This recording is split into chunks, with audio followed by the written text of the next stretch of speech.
Well, the folks at Valve are taking it pretty well that Asus has launched the ROG Ally, and they're excited to see another portable Steam-focused gaming device launch. And I'm grumpy because it runs Windows. Did you guys see this? Yeah, it does look kind of shiny, but Windows. I have seen some efforts on Twitter and other places to, folks who think they're gonna pick one up just to try and get some version of Linux running on it. So I have a little hope that perhaps someday. It's so incredible how each one of these companies has to learn the lesson the hard way. You know what I mean? Like, how long until you get screwed by the Microsoft Store or by the Google Store or by the Apple Store? How long until you realize that you should have a direct relationship with your customer, and the way to do that is to own the platform, and the way to do that is to use Linux? Each one of these companies has to figure this out the hard way. I wonder, though, Asus does have a relationship with Microsoft, right, from shipping products together for years. And I wonder, maybe not all companies have sort of the one wherewithal that you're saying, but just to take on, even though you can get a Linux base, you still got to probably do some sorts of product work to customize that and get it working with what you want. But if you're making a device that is Game Pass focused, like the ROG Ally seems to be, Game Pass is an H.264 stream with AAC audio. So you're looking at a lot of different problems out there. If you're really just trying to go all in on Game Pass, it just seems like an excessive overkill to include Windows. That was my immediate thought was okay, well, cool, great, but I don't want to deal with Windows Update on my handheld gaming device. Yeah, right. No, that sounds terrible.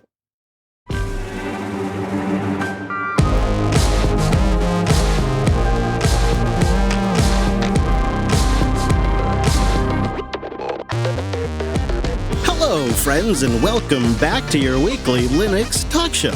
My name is Chris. My name is Wes. And my name is Brent. Hello, gentlemen. Well, coming up on this week's episode of the Unplugged program, we return to Berlin, and Brent is sitting down with the Free Software Foundation Europe's president, and we're going to explore the very best bits of their conversation. It was fascinating. And then we'll round out the show with some picks, some boosts, and a lot more. So before we go any further, let's say good morning to Tailscale. Tailscale.com. It's a mesh VPN protected and built around WireGuard. We love it. It'll change your networking game. So go say good morning and try it on 100 devices for free at Tailscale.com. Good morning. Hello, Tailscale. If you get a chance, tell them the Unplugged program sent you at Tailscale.com. A shout out to our Mumble Room who is absent this week. Hello, Mumble Room. We miss you guys. Yeah, we're sorry to be doing this without you. It's not you. It's us. We needed to record a little early. It was a last-minute scramble-damble, and here we are. I'm just here. I'm thinking we're going to have to title the episode ourselves. Scramble-damble. I know. Boom. No, I don't think that's our show title. I don't like it. I don't like it at all. But it is sort of like a different vibe without the Mumble Room. So I just wanted to give them a shout-out anyways, and we'll try to put something together for them on the live stream. So as you recall, not long ago, Brent was in Berlin, and he's now back, and I believe recovered from the jet lag. I feel recovered now. Yeah, it took a little bit, like a crazy amount of time. I don't know if that's age or if I just did it wrong. No, I think it's normal when you're coming back this direction. Okay. I think it's known to be pretty rough. But something we don't really think about. We know of the Free Software Foundation, and we know of them as a U.S. entity, but there is the Free Software Foundation Europe. And they are their own complete organization.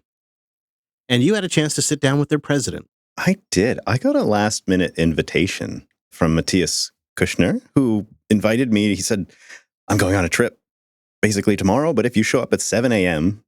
to the Free Software Foundation Europe's office, we can have a chat. And I thought, well, that's an invitation I can't say no to. I'm Matthias Kirschner. I'm the president of the Free Software Foundation Europe. I'm involved in free software since the late 1990s. In 2004, I joined the FSFE as an intern, the first intern at that time. The FSFE didn't have an office yet, so we started in a small one-room apartment at that time. And from there on, I stayed involved as a volunteer. In 2009, I joined as a staffer, full-time staffer for the FSFE, setting up the Berlin office. And since then, I've been involved in almost all positions in the organization. And since a few years, I'm now the president of the organization. As you could tell, Matthias has been around a little while. Right. Those are some credentials there. Yeah, he didn't say it, but it sounds like I can say, he basically founded that office. It was a postal address when he first joined in Berlin, and now they have some super lovely offices. I wish I could kind of give you a tour of it. It was like, they got history in their architecture over there, and it was really, really nice to be there. I noticed, he was really passionate, and I was really curious about how that came to be because, he's dedicated his life to this work for quite a while, and he gave me some insights there. But what got you involved? Like, what got you interested in this topic personally? I mean, at the beginning, it was technical problems I encountered. So I had one computer at home which was connected to the internet. So my father bought me a modem because I asked him to subscribe to more newspapers that I can inform myself from different sources. He said, "Oh, that's going to be too expensive, but I read about this internet. Then you can inform yourself from all over the world." And so he bought me a modem. Probably more expensive than the subscribing to a newspaper option. But so I was one of the first ones who had a computer with a modem at home. And then I got another computer, which they wanted to throw away from a company. And I connected those two, and both of them had email programs. And I wanted to send an email from one of the computers to another without connecting to the internet. And I didn't accomplish that. And I complained about that in school. And a friend of mine who was way more into computers than I was at the time, he told me, "Oh, I have something for you." And he brought me some CDs and some floppies and said, "With this, you can accomplish this."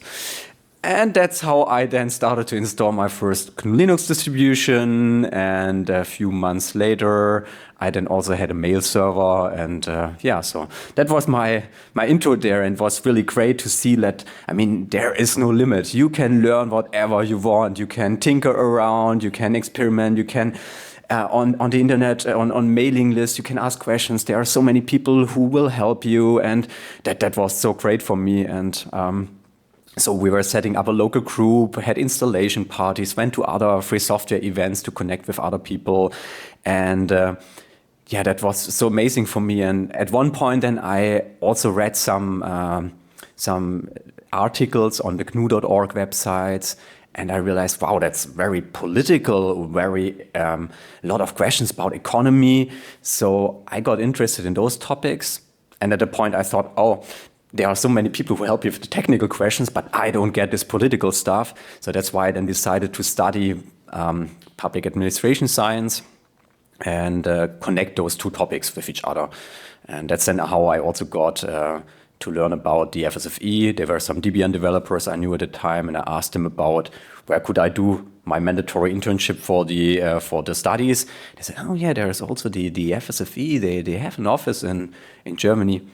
They were wrong. That was not an office. It was just an address. But that's how I got then to know about the FSFE. And when I read the website, I thought, that's exactly what I'm interested in. The connection about technology, society, politics, all of that. And that's how I got involved and stayed involved since then.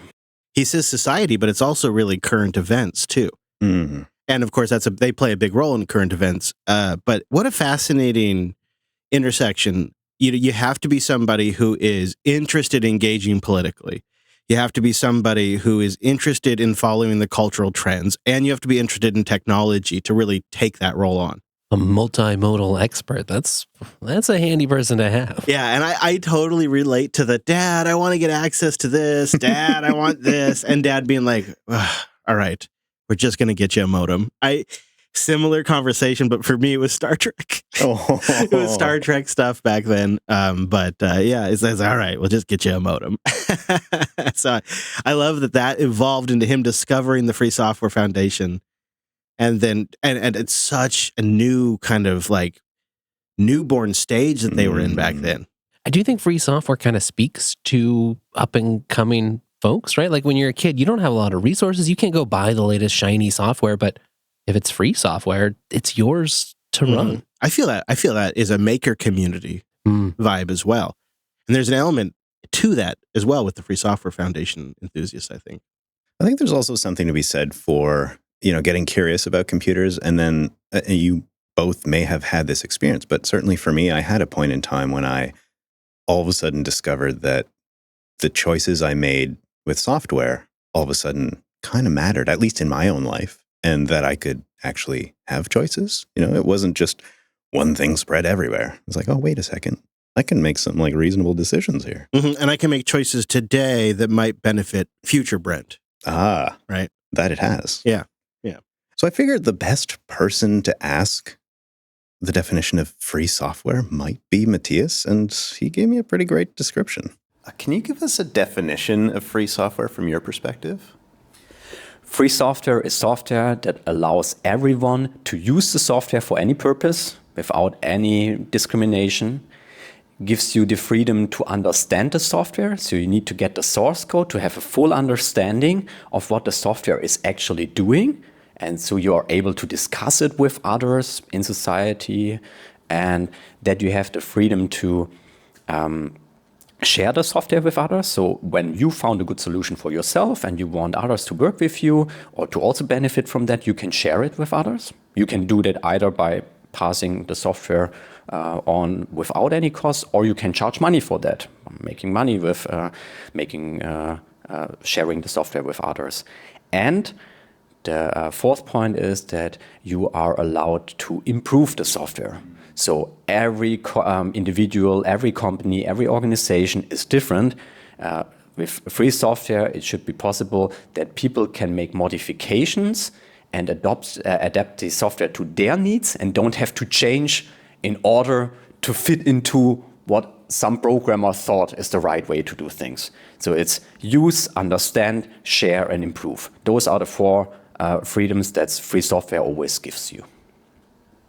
Lovely. And I wondered if you could talk a little bit on some of the recent work that the organization has been doing. There's one point in particular around software liability, and I wondered if you could touch on that a little bit, just to give us a sense of, the current state of things. Mm-hmm.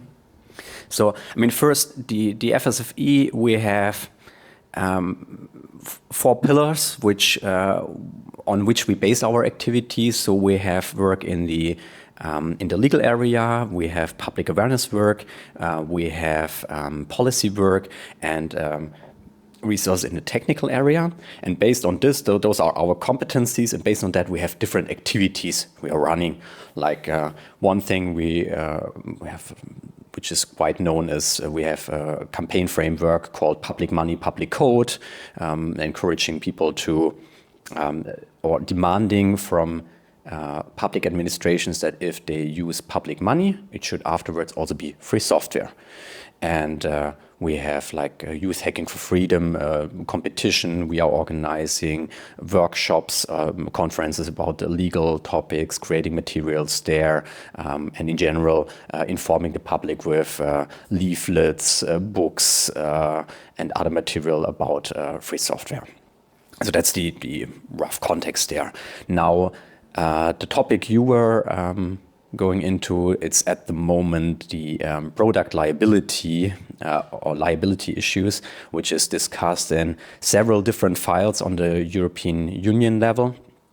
And that's a very fast-moving topic. That's often now with policies, regulations, that you have politicians or that the political processes there are pretty fast, and you often don't know what exactly. You have to follow very closely to see what is going on exactly at the moment. What are the concerns from different parties? How can you help them to better understand how free software actually works, so that they can again take decisions on facts and on a good understanding, and not on some rumors like, free software that's developed by these hobbyists. Yeah. So, and that's something which is important to clarify there, especially in this topic, that free software is developed by lots of companies. If you look at something like Linux, you have the kernel development. That's almost, a large amount of developers there are doing that on a paid basis. And so that's something a lot of regulators, they don't know. And you have to explain it to them. Now, several things there are a bit, moving, but one few things we want to make sure about there is that when liability is introduced, we don't want individual developers to be liable when another entity like a company is using your code, which you wrote for your for some smaller projects. They use it in a huge setup, and then afterwards they say, you are liable for this because we are now using that in our huge server farms for something which is highly critical for public infrastructure. And you say, but I just wrote this library for my hobby project here and published it under a free software license. So the people who are developing software, they should not be the ones who are liable. The people who deploy that into their services, into their products, those should be the ones who are mainly responsible for the liability. And we want to make sure that this is covered in the regulation there.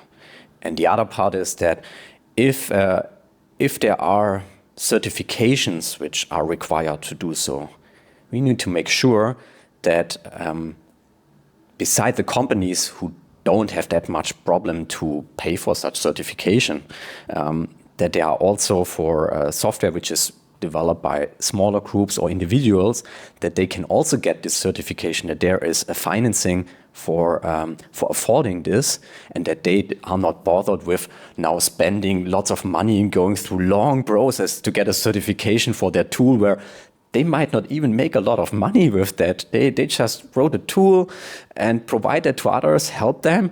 Well, then those who benefit from it, they should make sure that they can actually use it in a highly critical setup where security is really important, and that they give back there and support this. I mean, that's a general thing that we encourage all users, especially corporate users of free software, that they don't just take it and benefit from it, but they give back, and that they give more money to those people who develop software, which gives you the freedom to use the software, to understand it, to share it, and to improve it. Give more money to those than to companies who restrict you in doing those things and make you dependent on them.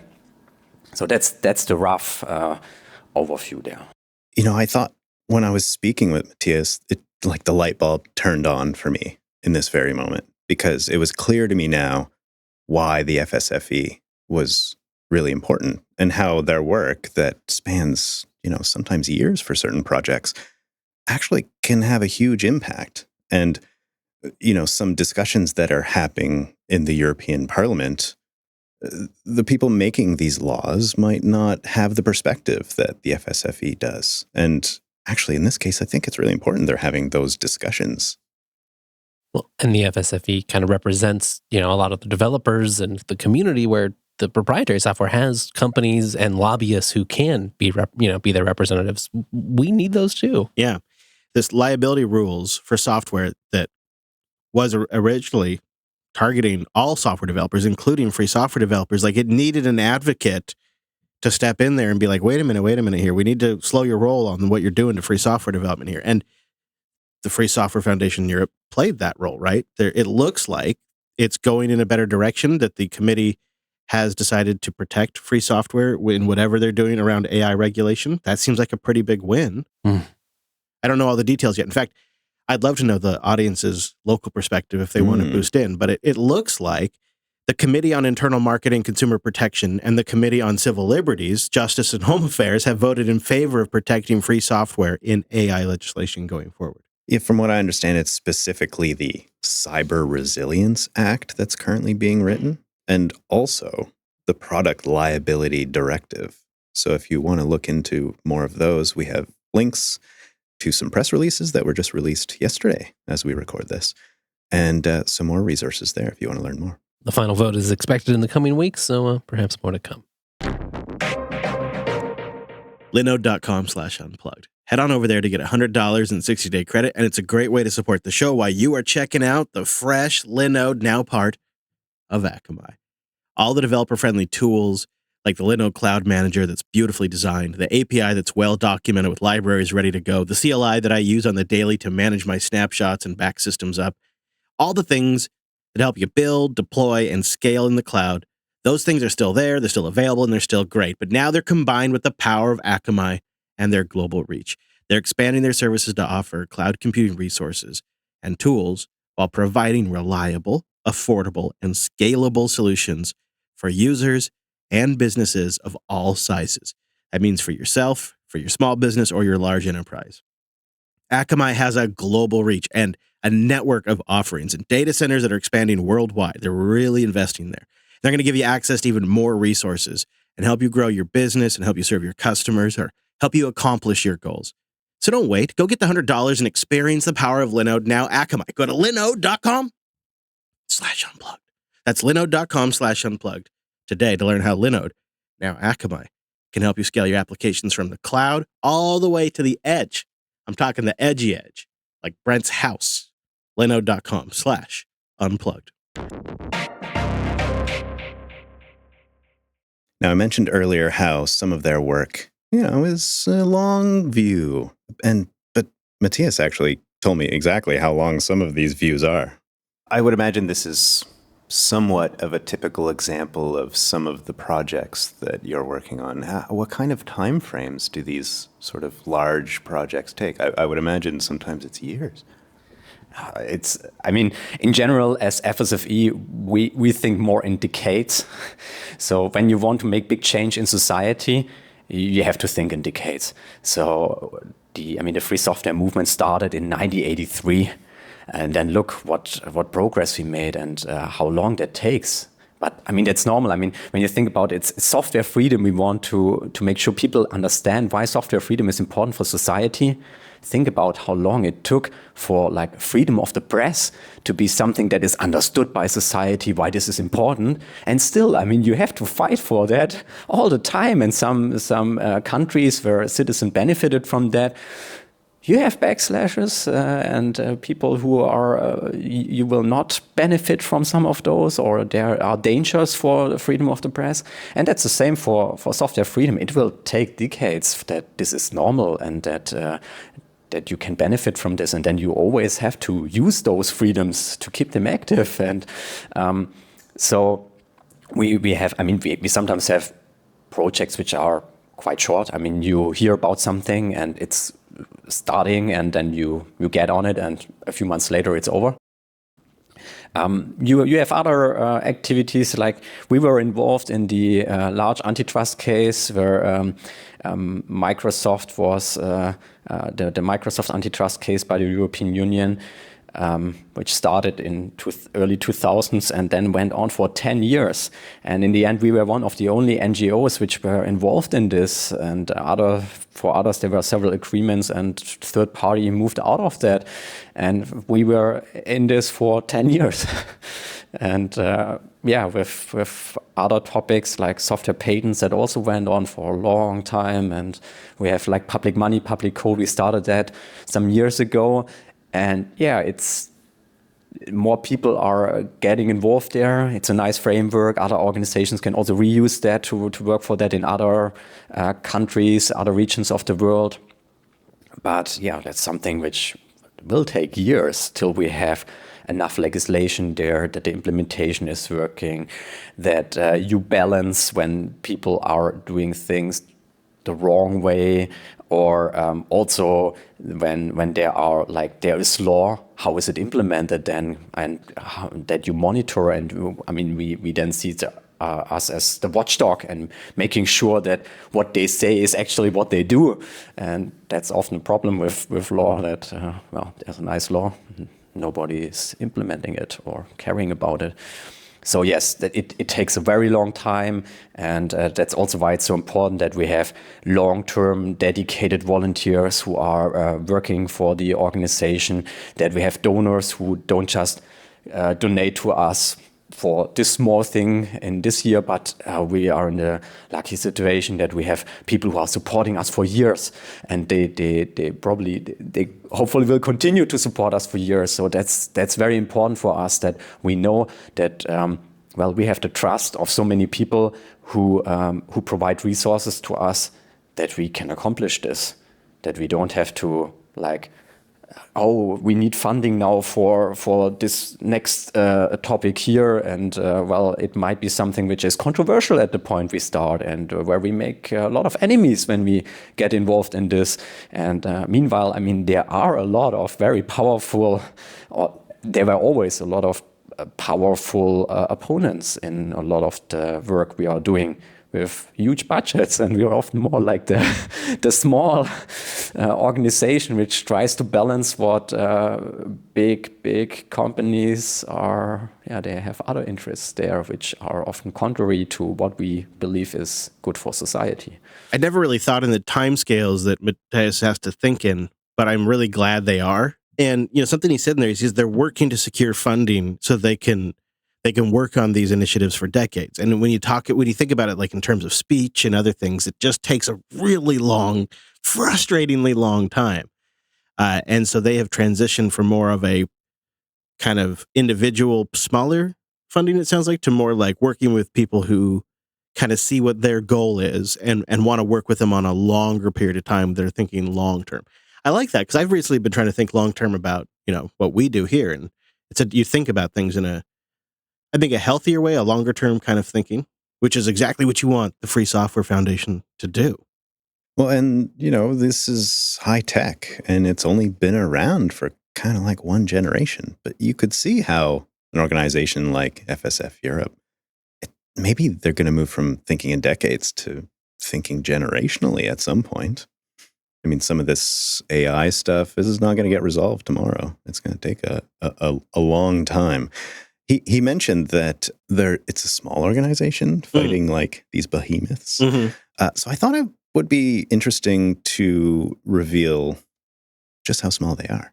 So Matthias, he let me know that they're about 10 full-time equivalent employees, at least in the European part.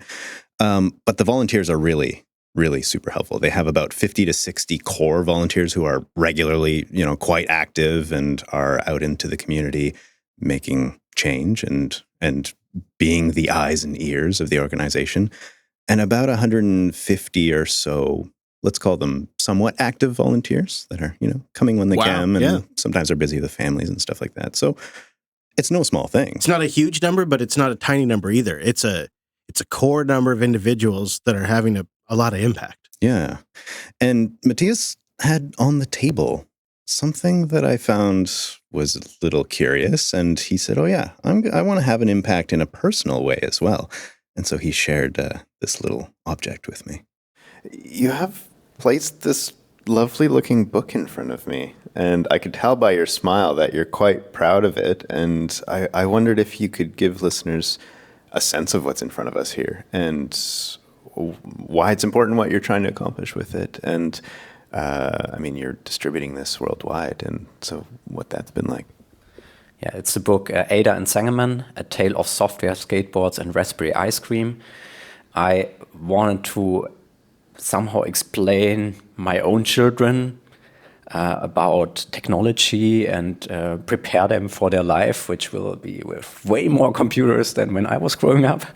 And I wanted to give them some sense of, like, some frame of to be prepared for their lives. And so I looked for other books. I asked people for other books, and I didn't find anything there, especially for younger children. And then I thought, okay, well, I started inventing some short stories for when I brought them to bed, and based on their feedback, I then continued to develop this, and from this story developed, and through several some luck, good support by many people,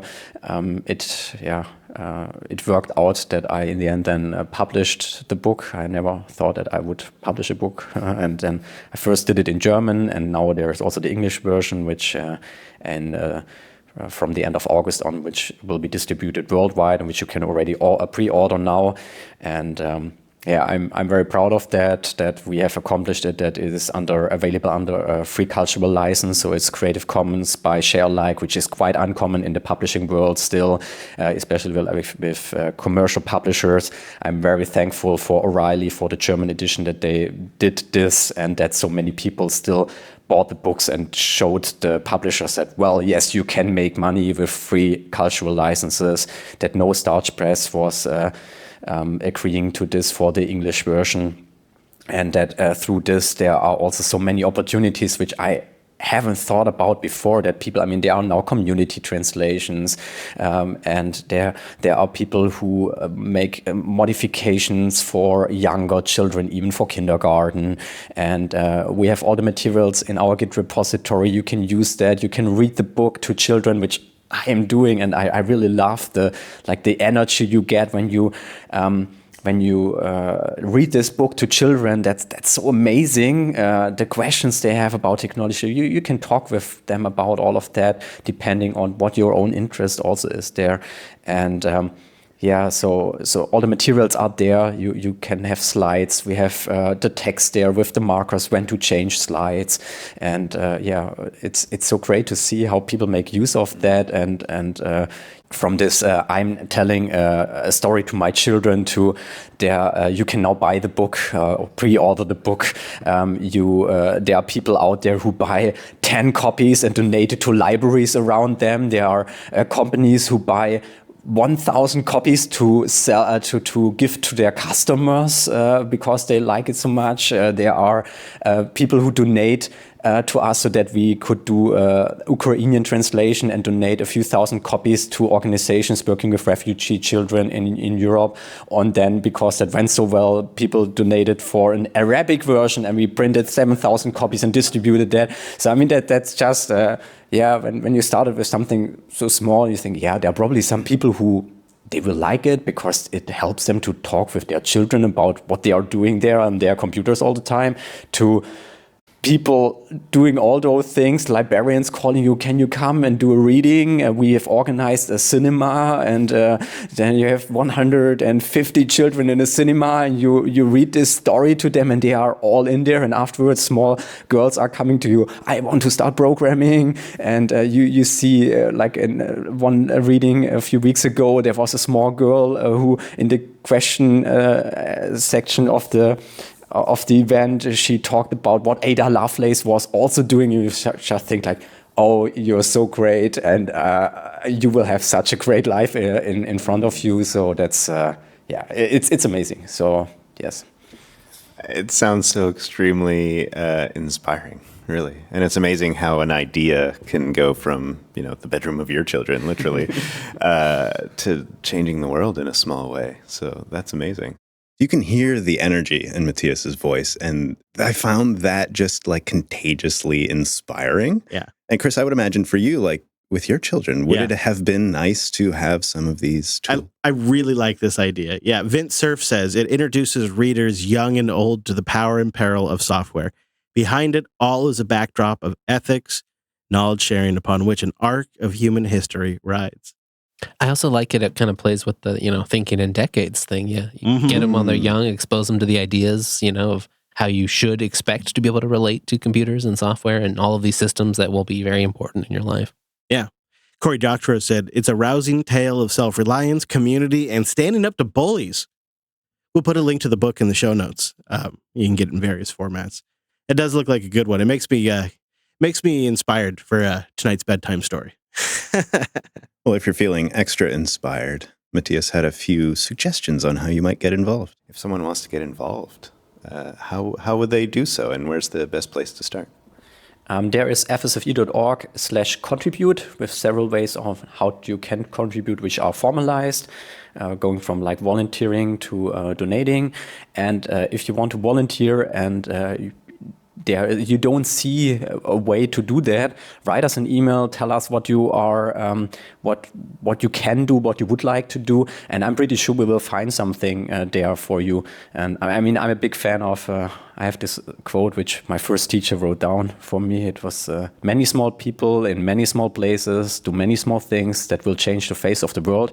So every small contribution will will help there. And if we want to accomplish software freedom for our societies, we need to make sure that a lot of people in many places do many small things, and then we will accomplish a change. We don't need someone who spends the whole life on this and doing nothing else. We need a lot of people, and together we will accomplish this.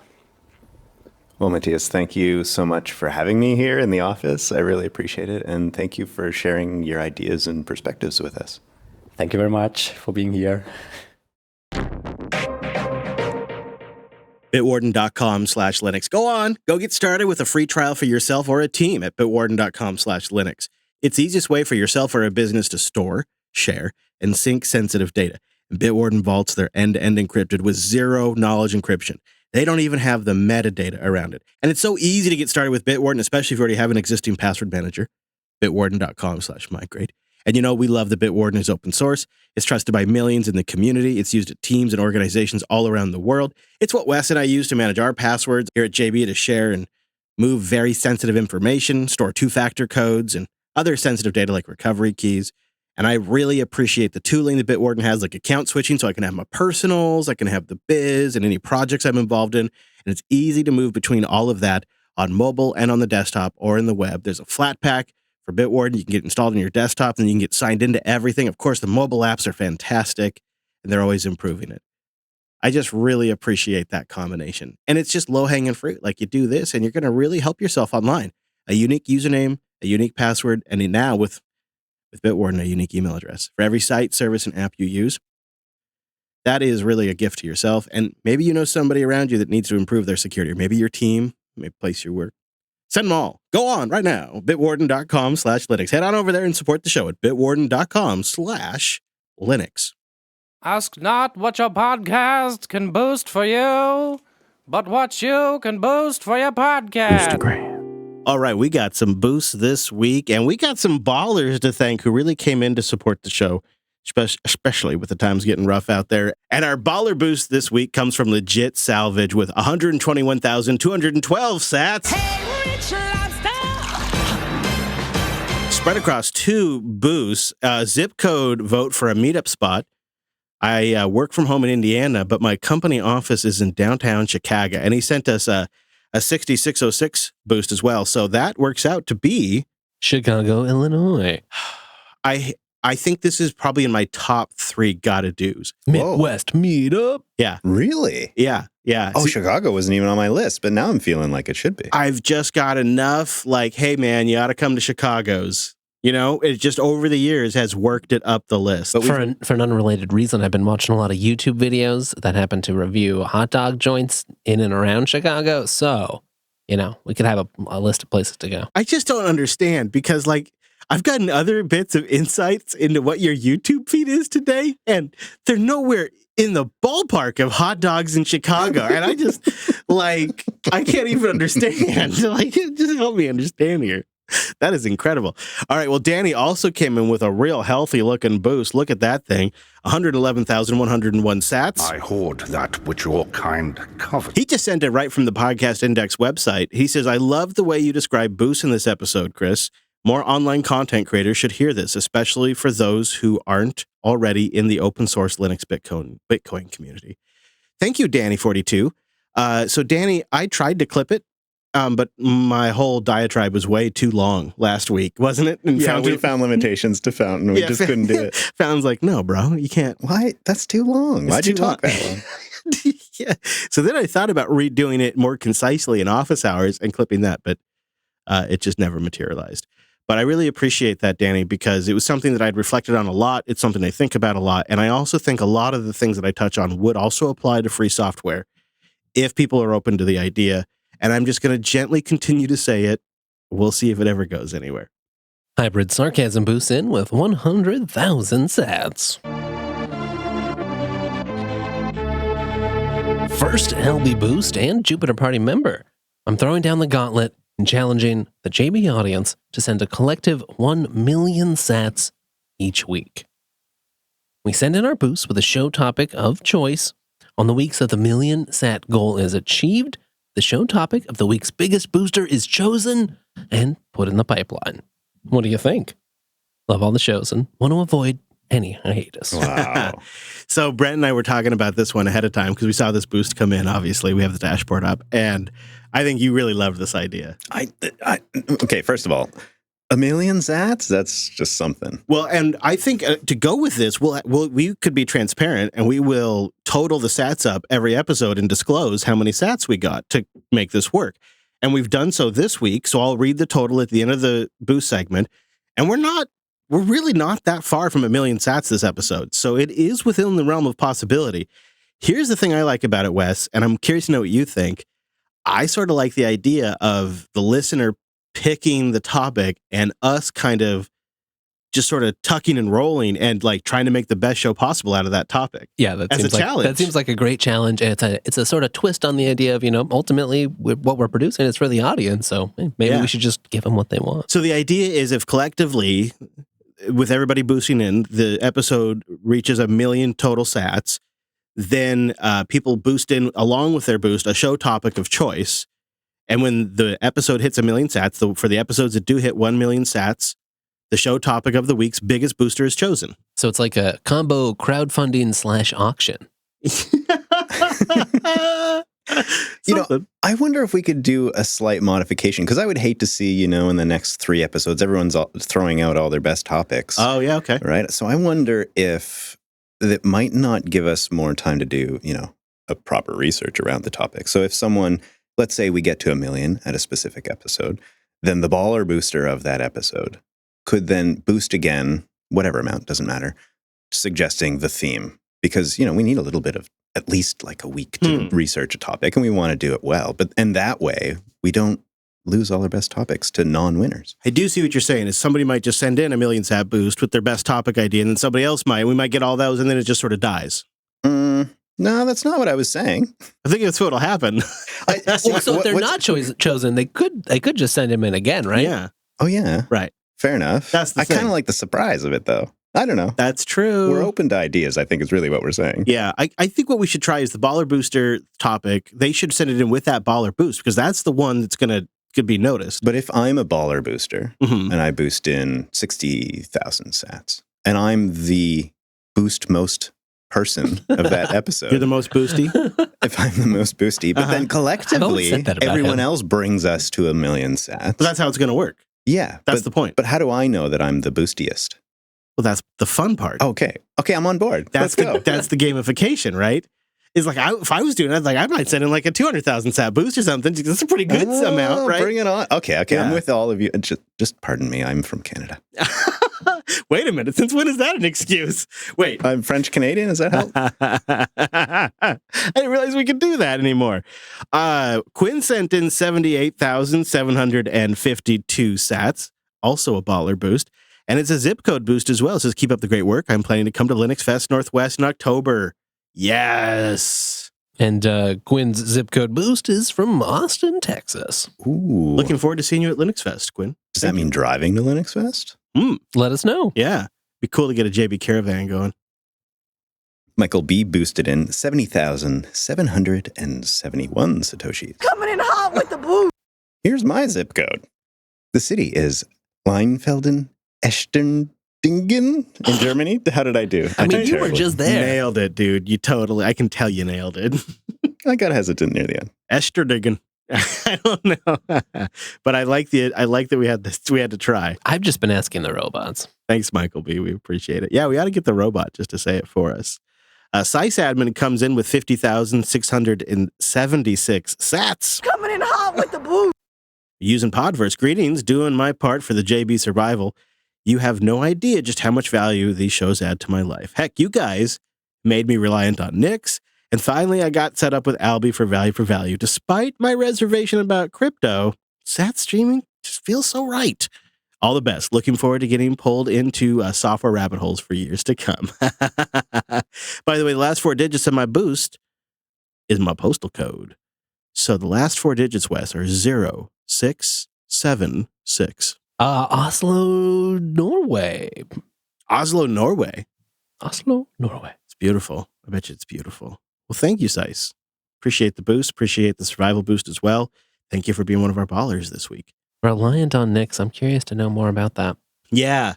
Yeah, do go into detail. I also sympathize that the SAT streaming feels so right. I feel like that's one of the elements when I'm sort of explaining some of the, podcasting 2.0 value for value specifics to people that kind of connects, or at least I can speak to, because it's like, I'm listening to it. I could just send you, Yeah. I can just send you for while I'm listening. Yeah. They just also are introducing a new spec for time-based value unlock. So the idea is, say you wanted to feature a community member song. Say one of our JB community members was an artist that created music, and we wanted to feature one of their songs in our show.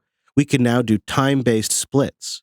So while that song is playing, you could boost like 80% of the sats to the creator of the song. The show still gets like a split, whatever you said, but the majority would go to that artist, and then when the song ends, the splits would go back to normal. That is so cool. Yeah. I mean, you could even see like if you're using a free software library for a bit, maybe like while that free software library is being used, they get a split.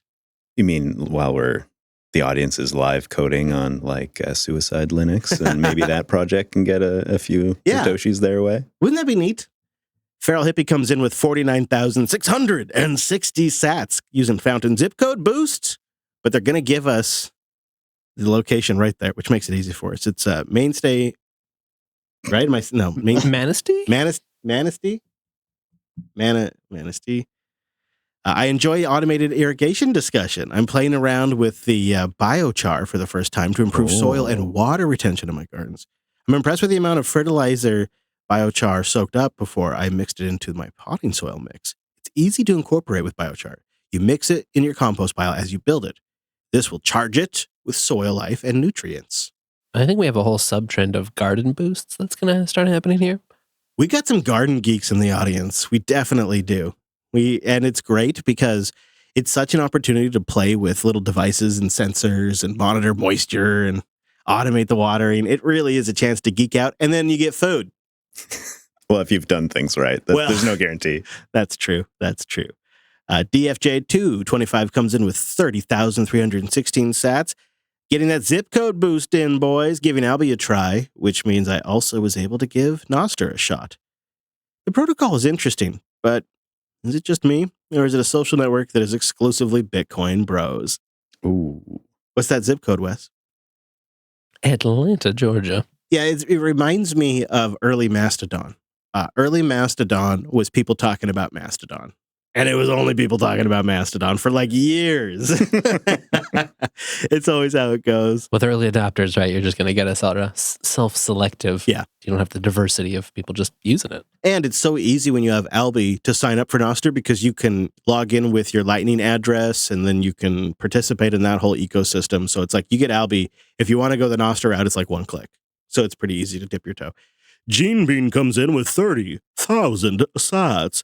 Maybe you could do a fundraising drive to get X additional memberships where X equals what you need to keep the shows going. Let us provide you the value you need so you can keep getting value from the shows. Gene Bean, you're such an awesome booster. Yes.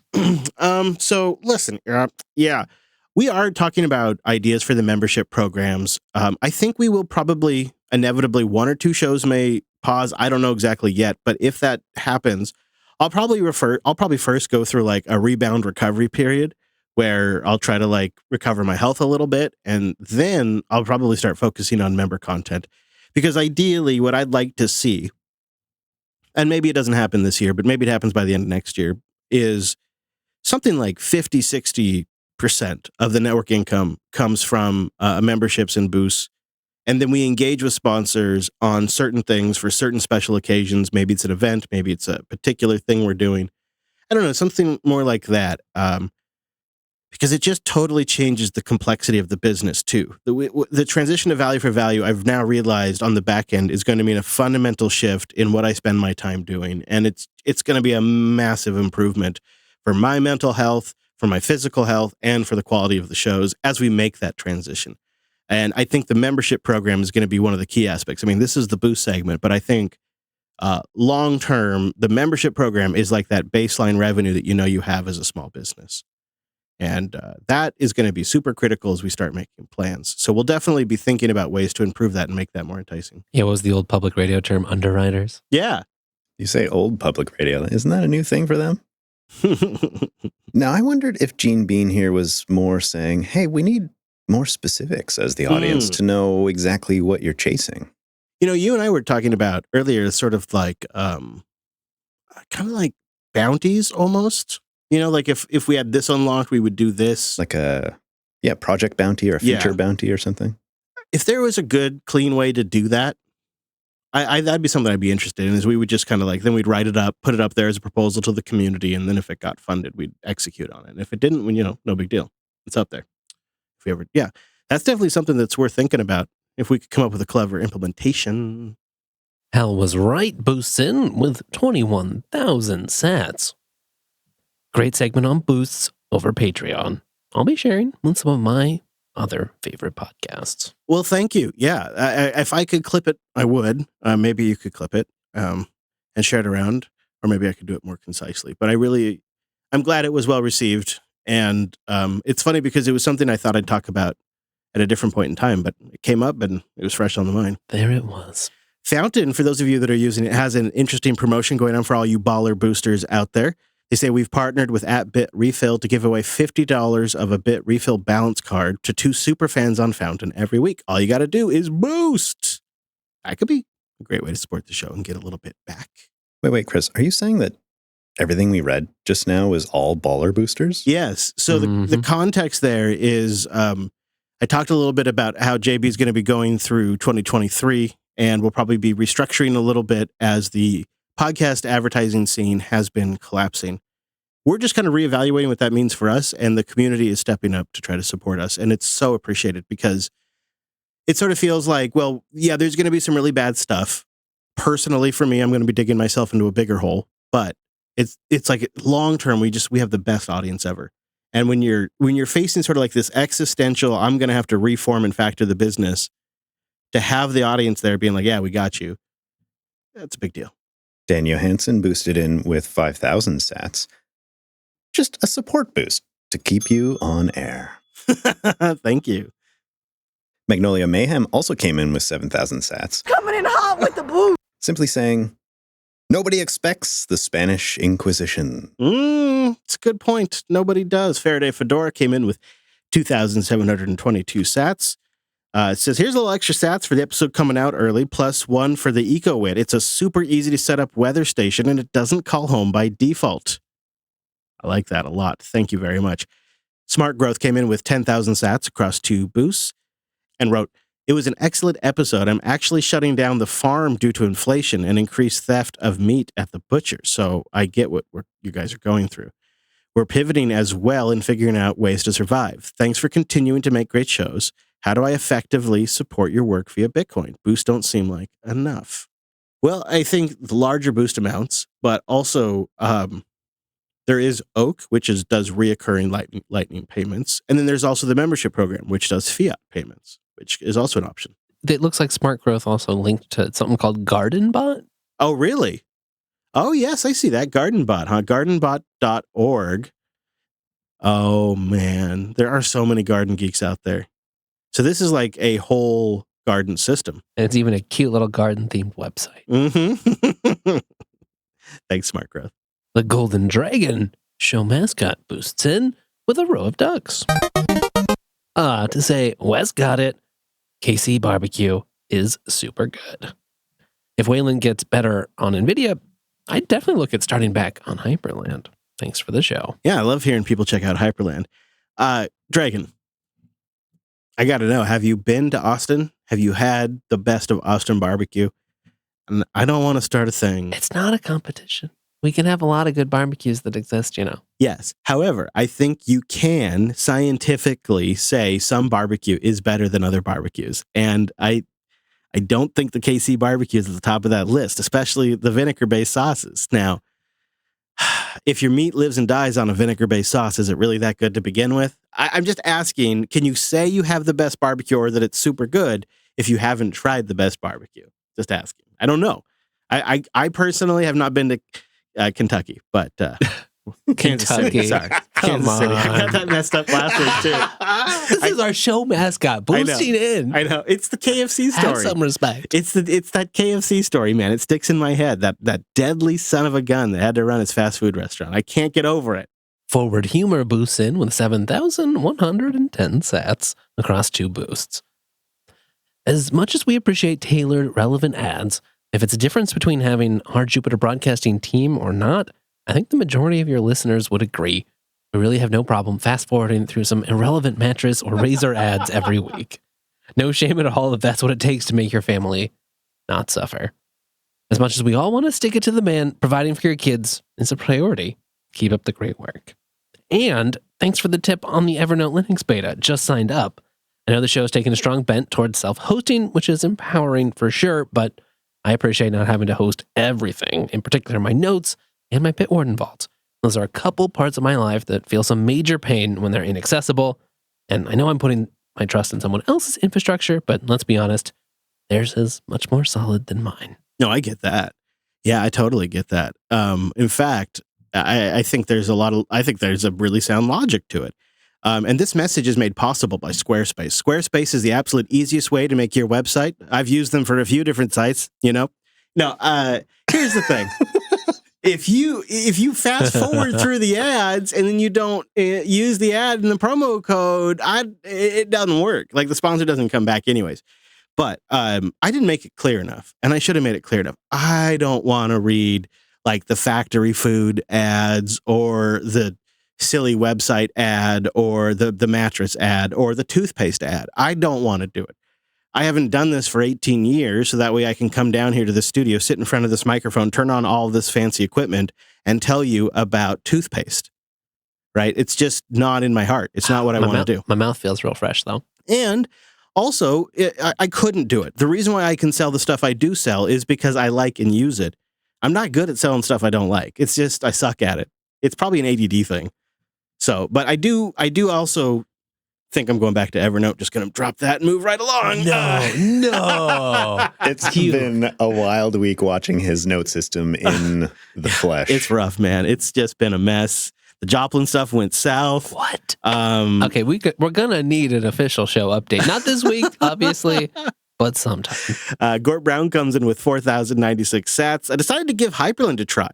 It's easily my new favorite window manager and desktop environment. Not only does it look amazing and run flawlessly on Manjaro, but the configuration is probably the easiest out of any tiling window manager I've ever used. Here. Can't wait to see if this gets packaged with the distros in the futures. I agree.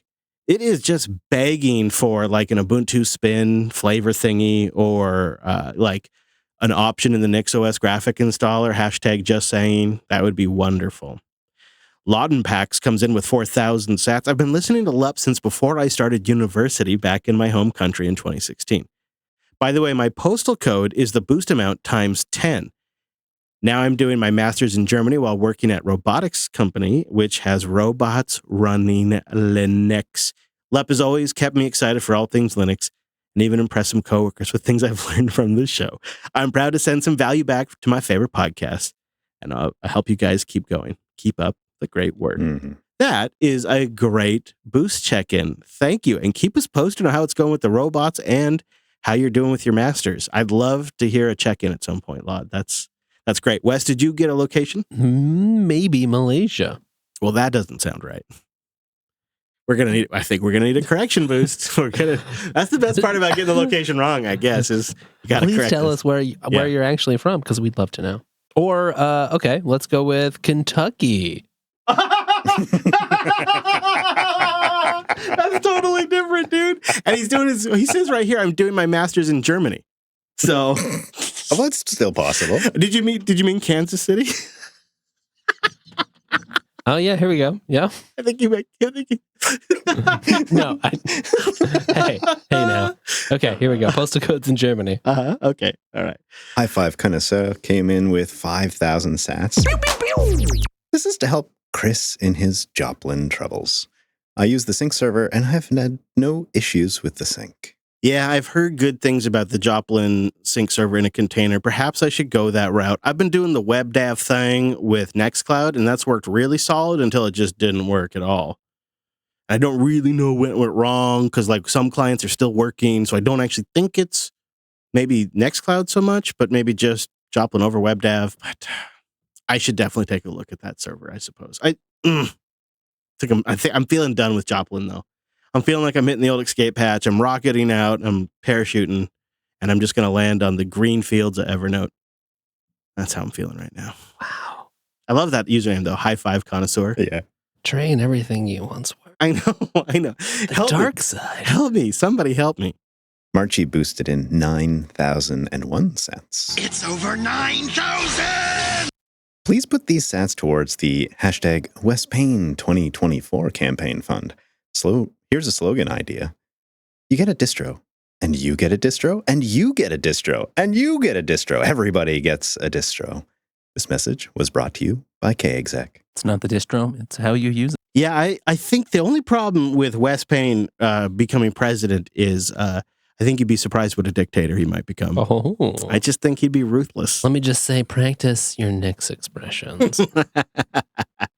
Jarl Osmond boosted in with 11,000 sats. Boost! Spread out in about 2 boosts. Great show from... Oh, I looked this up even, and I forget it. I think it's Harley? Yeah. Norway? Yeah. Skiing? Yeah. So one of those is a town or a city. Well, one of them is certainly a Skiing? country. I don't know about the skiing, but I'm going with the Yarley. We might need to get geography lessons just as a group. What Turns have out- we done to ourselves? Can we Turns get out- that online? Worldwide audience. Zack Attack comes in with 10,000 sats. Another good show. Throw my hat into the notes discussion. I'm using Obsidian on all my devices with Nextcloud as the back end. Oh, nice. Works well for me with the exception of mobile syncing. Nextcloud wants the file to exist first, then be synced to the phone. And then any updates get synced across the devices. Not a big deal, as I think Obsidian is a great note-taking program, especially with Vim commands. I noticed how he didn't say nano commands. Yeah, well, what are nano commands? They are just natural I human couldn't tell you. instinctual commands that are compatible with the human being and approach them where they are. That's what the nano commands are. Splint boosts in with 18,440 cents Ooh, across 2 boosts. Nice. Aalborg University is in Denmark, the land of the protest pig, Mm-hmm. the city for a castle full of eels. Direct translation, Eel Castle. Apparently, because some of my boost splits failed, I investigated why the Albi extension didn't work, but couldn't find anything besides the boosting application itself is responsible for the message character limit. That is true. There is not necessarily a limit, but it's kind of like all the app makers have kind of settled around a limit. Yeah, I guess Podverse won't let you boost in if the message is over 200. Podcast Index doesn't have a limit, but if you write a really long boost, some splits just don't work. It throws a tantrum, he says, which is a great way to put it. Stop it says. Yeah, and we have had people figure out ways around it. But of course, on our side, we kind of appreciate the limit to some degree because, it makes the boost go round, as they say. Because if they're so long, then they become emails. So let's talk about our totals, ladies and gentlemen. But thank you very much for the boost, everybody. That was incredible and really a nice showing of support. Now, the question is it sustainable? I'm not so sure. So the total was 788,587 sats for this episode. So just shy of 1 million, right? Not bad. That's a pretty good amount. 41 boosts total across 33 individual unique boosters. So if we can make 1 million and somebody can pick the topic next week, we'll take you up on your challenge. There you go. That's the goal to beat. 788,000 sats is the goal to beat. Thank you, everybody who boosted in. You got 2 paths ahead of you if you'd like to participate. You can join the podcasting revolution and get a new Podcasting 2.0 app at newpodcastapps.com. Try out Podverse or Fountain or Cast-O-Matic. Those are some of the audience favorites. Or perhaps you'd like to keep your dang podcast app. And I'm noticing a lot more people are using the podcast index. It starts with Albi. Get Albi.com. You top it off either directly inside the app or the Lightning Network. It's open. It's easy. Cash App, Strike. I don't know what you're using. Maybe an existing app, Fountain. You can send them into Albi over the Lightning Network and then boost in from the Podcast Index website. You just got to look up Linux Unplugged over there at podcastindex.org. Thank you, everybody, very much. So our pick this week is going around, as they say, and the name is Ubuntu D Bullshit. And its purpose is to purge snaps, install Flatpak support, restore vanilla GNOME on Ubuntu 2204. Thank you, guys. Vanilla GNOME, and it runs on Ubuntu 22.04 and Ubuntu 23.04. Yeah, it's just so it's not actually a curl pipe to bash. It's a bash-c with a wget inside. So, a new spin on that. If you're comfortable with that, you just do that, reboot, and you should have vanilla GNOME after logging in. I actually legit went to go try it on my Ubuntu install I have upstairs. And I had just done one of those, do all the updates and shut down, and I hadn't powered it back on. And this is legitimately 20 minutes before we're going to start the show. So because we're doing it a little early, I did not have time to try this, but I powered the system on. The grub menu comes up. It selects Ubuntu 23.04. And then just nothing happens after that. That after the timeout expires, nothing. No error message, just a flashing cursor in my corner. I don't know what happened, but when I get my system rebuilt, I'm going to try this. I like the idea, although I really don't mind Canonical's spin on GNOME. I think they do a fine job. But I do kind of like the idea of just setting up Flatpak support and perhaps purging snaps, although that's not such an issue for me. But we'll put a link if you want to try it out. I suppose it kind of just makes it Debian. Not really, but we'll have a link in the show notes if you want to try it. Also, I want to say specifically thank you to our members. We had some new folks sign up. Unpluggedcore.com is how you can support this show, or Jupiter.party for all the shows. This week, we're recording an exclusive episode for our members since we're offline, but we still have something we're putting together for them. And when you become an Unplugged Core or a Jupiter.party member, you get access to the entire live show, sort of the bootleg copy, or you can choose the ad-free feed, whichever you prefer. And they'll have those at unpluggedcore.com and Jupiter.party. And Jupiter.party, you get all the perks for all the shows. All the shows? That's nice. Including that Linux Action News that you're on. It's a good one this week. I like There's that. actually a lot kind of going on right now. Yeah. Yeah, including a big old summit that the Linux Foundation is putting on, and some vulnerabilities that are no joke serious. Exploit codes getting released on Monday. Maybe a teaser, but we might be talking about Pcache FS again sometime soon. I have a feeling we will. So you can find that at linuxactionnews.com. You get more Wes Payne and myself, and of course, just a breakdown of everything going on in the world of Linux that you need to know about. As for us, we should be live back at our regular time next Sunday at noon Pacific, 3 p.m. Eastern over at jblive.tv. See you next week. Same bad time, same bad station. And of course, links to what we talked about today are at linuxunplugged.com/510. Get all the links, get our guest information over there, or check out the new community-built website, jupiterbroadcasting.com. Nice website. Built entirely by our community, and it features all our shows. Go give it a look. And you could even go give it a pull request, too. Plus, you might want to go check out jupiterbroadcasting.com/calendar. Get them live times in your local time zone. That makes it easy.